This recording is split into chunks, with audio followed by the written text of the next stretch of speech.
जय जगन्नाथ आपण मानकु समस्त को मिलीमिश्र देसी किचन यूट्यूब चैनल को स्वागत। आज आम रोसे करवा सांग माने आलू मटर करी। ये जो आलू मटर करी बनैबा बहुत ही सहज और खाइबा बहुत ही स्वादिष्ट। तो चलते प्रोसीजर आड़ को जीवा। ये हूँ आलू आलूर चोपा छड़े नहीं एमती छोट छोट साइज कर काटिकी रखी। तापर कौन कली मो प्रेसर कुकर ताको ढाली देली। तापरे पकईदेली आमर ग्रीन मटर फ्रेश ग्रीन मटर। एबे कौन करवा ना सांग माने टमाटो ये देखंतु 8टा टमाटो नहीं टमाटोर परिमाण टी अधिक देले स्वाद बहुत भल लगी थाए।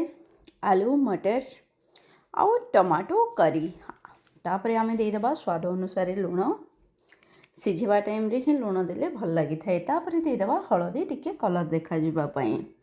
एबे कौन करवा ना ढक्कन देदेबा आउ 2टा सीटी मरई नबा। देखंतु तापरे कड़े बसेबा कड़े गरम होला परे दबा सोरसो तेल। तापरे आमे दबा कोरा अदा। देखंतु कोरा अदा को एमती टिके घांटी नबा। तापरे आमे जो टमाटो सिझे थिले हमरो जो आलू मटर सहित जो टमाटो सिझे प्रेसर रे से टमाटो को से अदा कोरा रे पकई दबा।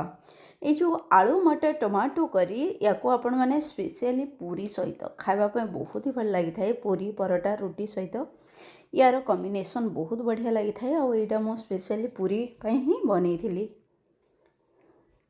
आज हूँ संक्रांति तो संक्रांति रे विदाउट ओनियन एंड गार्लिक तो घरे बनब से मु केवल अदा कोरा देकी बनई थी आलू मटर टमाटो करी बहुत ही स्वादिष्ट होता। आपण मैंने गोटे थर निश्चित भाव में एमतिया प्रोसेस रे बनातु देखिए आपण मानक खावाई बहुत भल लगे। गोटे थर बनइले बार बार बनवाई इच्छा करेंगे।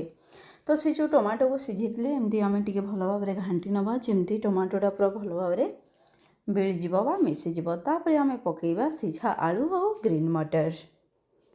देखंतु तापरे ताको आम एमती घांटीबा आउ चेष्टा करेंगे आलू को टिके एमती दबाई दबाई देले कौन हम तार जो झोलर मेलटा धरब झोलर मेलटा धरिले पूरी सहित तरकारी खावाई बहुत ही भल लगे।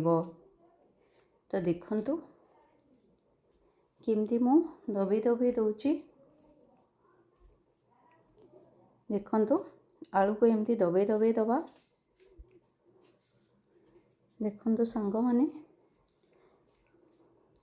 आपण मानक जदि मो चैनल रो वीडियो गुड़ा भल लगुच ताहले निश्चित भाव में लाइक शेयर एंड सब्सक्राइब करेंगे।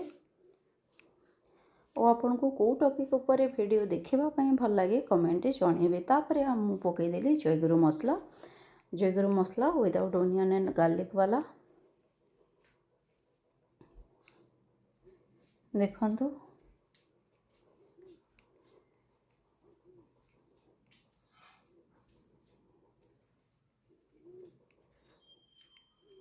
तापर एमती आम भल भाव में घांटी नवा तरकारी को जमती मसलाटा सबुआड़े पूरा भेदीज। बेसी पानिया करवानी लुथिया करवा जहाद्वारा कि पूरी रे खावाई परफेक्ट लगे। एबे आमे सर्व करवा।